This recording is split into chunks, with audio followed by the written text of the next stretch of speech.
வணக்கம். Silver fish வலைவலி மூலமாக உங்கள் எல்லாரையும் சந்திக்கிறதுல மகிழ்ச்சி.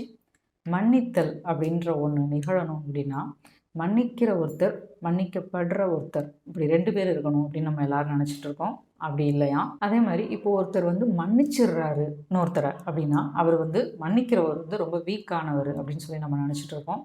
அதுவும் இல்லையாம். தப்பு செய்கிற ஒருத்தர் தான் எப்பயுமே மன்னிப்பு கேட்கணும் அப்படின்னு சொல்லி நம்ம பொதுவாக எல்லாரும் நம்ம நினச்சிட்டு இருக்கோம். அதுவும் தப்பாம். எப்போ பார்த்தாலும் எனக்கு மட்டும் ஏன் இந்த பிரச்சனை வருது அப்படின்னு சொல்லிட்டு நம்ம எல்லாருமே கேள்வி கேட்டு அதுக்கான பதிலை எங்கெங்கேயோ தேடிட்டு இருப்போம். ஆனால் இந்த கேள்விக்கான பதில் இந்த கேள்வியிலேயே இருக்காம். மறப்போம், மன்னிப்போம். இதில் மறப்போம் ஃபஸ்ட்டு வருது, மன்னிப்போம் 2வது வருது. அதனால நம்ம மறந்தால் தான் மன்னிக்க முடியும் அப்படின்னு சொல்லி நம்ம நினச்சிட்டு இருப்போம். ஆனால் உண்மை என்ன அப்படின்னா, மன்னிச்சாதான் மறக்க முடியுமா? இப்படி மன்னிப்பை பற்றி என்னென்ன கேள்விகள் எல்லாம் எனக்கு இருந்துச்சோ, அந்த கேள்விகளுக்கெல்லாம் எனக்கு சமீபத்தில் ஒரு புத்தகத்திலேருந்து பதில் கிடச்சிது. அந்த புத்தகத்தோட பேர் மன்னிப்பதும் மறப்பதும் யாருக்காக. இந்த புத்தகத்தை எழுதியிருக்கவர் டாக்டர் யயாத்தி சுப்பராயலு அப்படின்றவர். இந்த புத்தகம் இங்கிலீஷ்லேயும் இருக்குது. ஃபர்கிவிங் அண்ட் ஃபர்கெட்டிங் ஃபார் ஹூம் அப்படின்ற பேரில்.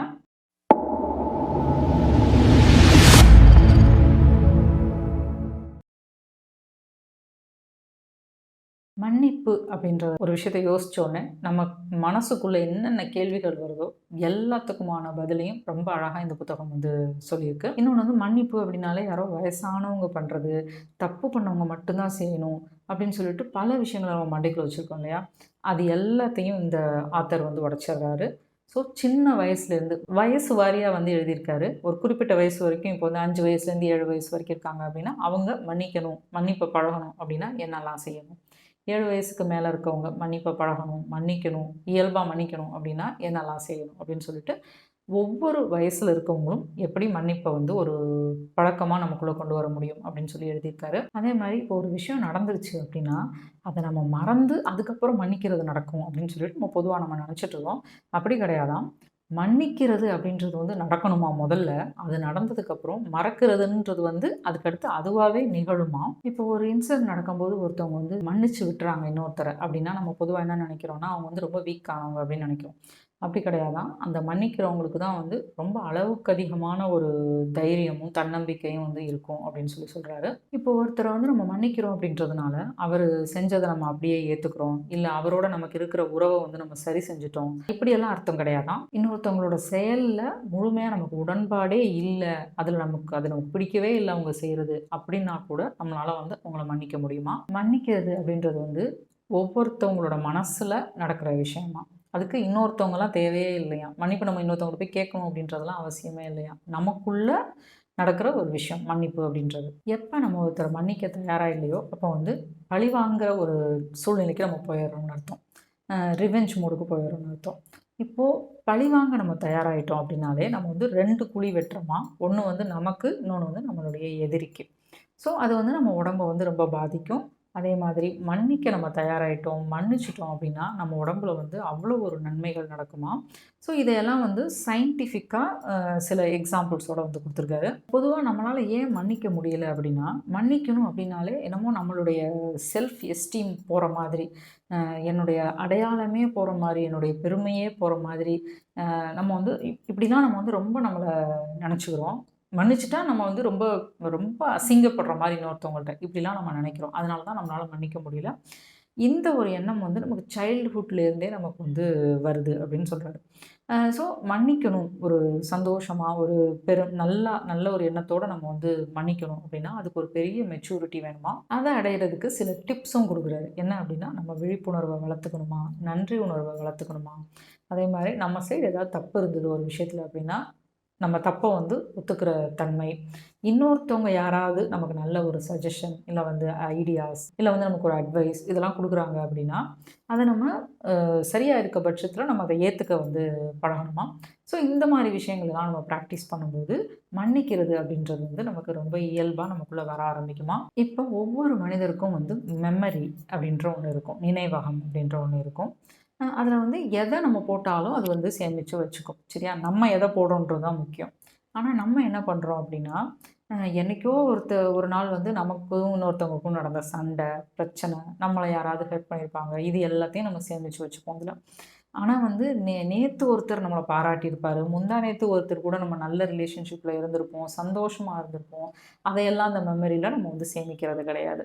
சேமித்து வைக்கிறது மட்டும் இல்லாமல் அதை திரும்ப திரும்ப ஞாபகப்படுத்தி அதை பற்றி நம்ம பேசி இன்னும் அதை வந்து ரொம்ப ஸ்ட்ராங்காக மெமரியில் வந்து தேவையில்லாத விஷயங்களை நம்ம வந்து போட்டு வைக்கிறோம். இந்த இடத்துல தான் நம்ம வந்து மன்னிப்பு அப்படின்ற கலையை வந்து அழகாக வந்து நம்ம பயன்படுத்தணும் அப்படின்னு சொல்கிறாரு. அதை பயன்படுத்தி நம்ம மன்னிக்க ஆரம்பிக்கும் போது இந்த மெமரியில் இருக்கிறதெல்லாம் நமக்கு வந்து மறந்து போக ஆரம்பிக்கும். ஆனால் நம்ம மன்னிக்க நம்மளே தயாராக இருந்தால் கூட நம்மளுடைய மனசு வந்து விடாதான் அவ்வளோ சீக்கிரத்தில். நம்மளுடைய மனசு வந்து நிறைய விளையாட்டுகளை நமக்கு காமிச்சு நமக்கு வந்து மன்னிக்க விடாமல் நம்மளை வந்து தடுத்துட்டே இருக்குமா. இதையெல்லாம் வந்து டிஃபென்ஸ் மெக்கானிசம் அப்படின்னு சொல்கிறாரு. இதில் முதல் விஷயமா டினையல் அப்படின்னு ஒன்று சொல்கிறாரு. அதாவது என்ன அப்படின்னா, இப்போ எனக்கு ரொம்ப உடம்பு சரியில்லை அப்படின்னா நான் ரொம்ப ஆரோக்கியமாக இருக்கேன் அப்படின்னு சொல்லி நான் நினச்சிக்கிறது. அதாவது உடம்பு சரியில்லைன்றதை நான் ஏற்றுக்கிறதே கிடையாது. அதே மாதிரி எனக்கு ரொம்ப பிடிச்ச ஒருத்தவங்க இறந்து போயிட்டாங்க அப்படின்னா அவங்க இறந்து போயிட்டாங்கன்றதை ஏற்றுக்காமல் இல்லை அவங்க என் கூட தான் இருக்காங்க, உயிரோடு தான் இருக்காங்க அப்படின்னு சொல்லி நம்ம சொல்கிறது.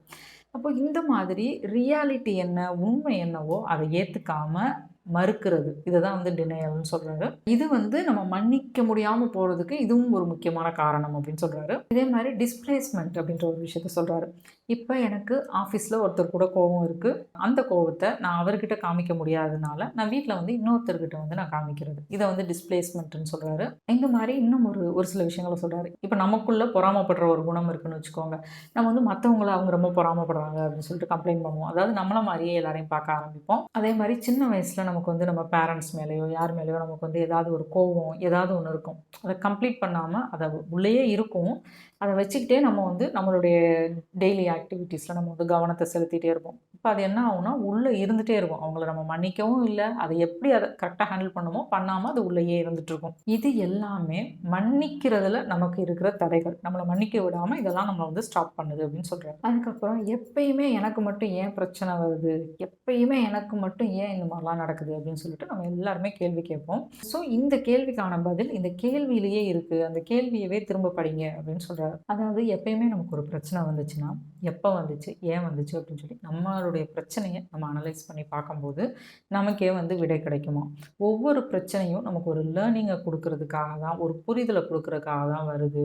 ஸோ அந்த புரிதல் என்ன அப்படின்னு நம்ம வந்து தேட ஆரம்பிச்சிடணும் அப்படின்னு சொல்கிறாரு. ஸோ அடுத்த தடவை உங்களுக்கு பிரச்சனை வரும்போது எனக்கு மட்டும் ஏன் பிரச்சனை அப்படின்னு கேட்குறத விட்டுட்டு அடுத்தது என்ன, இதுலேருந்து என்ன லேர்னிங், என்ன நான் கற்றுக்க போகிறேன் அப்படின்னு சொல்லிட்டு கேட்பீங்க அப்படின்னு நான் நம்புகிறேன். இப்போ எப்பயுமே என்னை காயப்படுத்திட்டாங்கன்னு சொல்கிறோம் இல்லையா, அந்த என்னை காயப்படுத்தின ஒருத்தர் நானாகவே இருந்தால் என்ன செய்கிறது அப்படின்னு ஒரு அருமையான ஒரு கேள்வியை வைக்கிறாரு.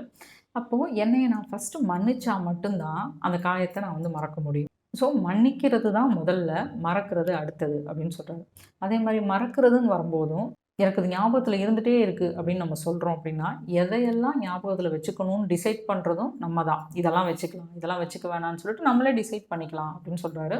இந்த மன்னிக்கிறதையும் மறக்கிறதையும் பற்றி சொல்கிறதுக்கு இந்த புத்தகத்தில் வந்து ஒரு அருமையான வரிகள் இருக்குது. எனக்கு ரொம்ப பிடிச்ச வரிகள் இது. என்ன அப்படின்னா, முதலில் மன்னிப்பு கேட்பவர் துணிச்சலானவர், முதலில் மன்னிப்பவர் வலிமையானவர், முதலில் மறப்பவர் மகிழ்ச்சியானவர் அப்படின்னு சொல்லியிருக்காரு. இது ரொம்ப நல்லா இருக்குது இந்த சொல்லியிருக்க விஷயம். தெரிஞ்சோ தெரியாமலோ நம்ம ஒரு தவறு செஞ்சிடறோம், அந்த தவறுக்காக வருத்தப்படுறோம், வருத்தப்படுறதுனால ஒரு கில்ட் வருது. தவறு செஞ்சதுனால வருத்தப்படுறது, கில்ட் வர்றது தவறு கிடையாது. ஆனால் அதை சரியாக நம்ம கையாளலை அந்த கில்ட்டை அப்படின்னா அது நமக்கு பெரிய பிரச்சனைகளை நம்ம வாழ்க்கையில் கொடுக்குமா. ஸோ இந்த புத்தகத்தில் நம்மளை நம்ம மன்னிக்கிறது எவ்வளோ முக்கியம், அது மன்னிக்கிறதுக்கு சில வழிமுறைகளையும் வந்து கொடுத்துருக்காரு. நம்மளை நம்ம மன்னிக்கிறதுக்கான முக்கியமான ஒரு வழிமுறையாக ஹோப்போனோபோனோ டெக்னிக் வந்து இதில் சொல்லியிருக்காரு. இதை பற்றி நம்ம ஏற்கனவே நம்ம சேனலில் பார்த்துருக்கோம். அந்த லிங்க்கையும் நான் ஷேர் பண்ணுறேன், அதையும் பாருங்கள். இந்த மாதிரி மன்னிக்கிறதுல 4 முக்கியமான விஷயங்களை சொல்கிறாரு. என்ன அப்படின்னா, முதல்ல பொறுப்பு அப்படின்றாரு. அதாவது நம்ம என்ன தவறு செஞ்சுருக்கோமோ அதை முதல்ல நம்ம வந்து ஏற்றுக்கணும், அதுக்கு ரெஸ்பான்சிபிலிட்டி எடுத்துக்கணும் அப்படின்னு சொல்கிறாரு.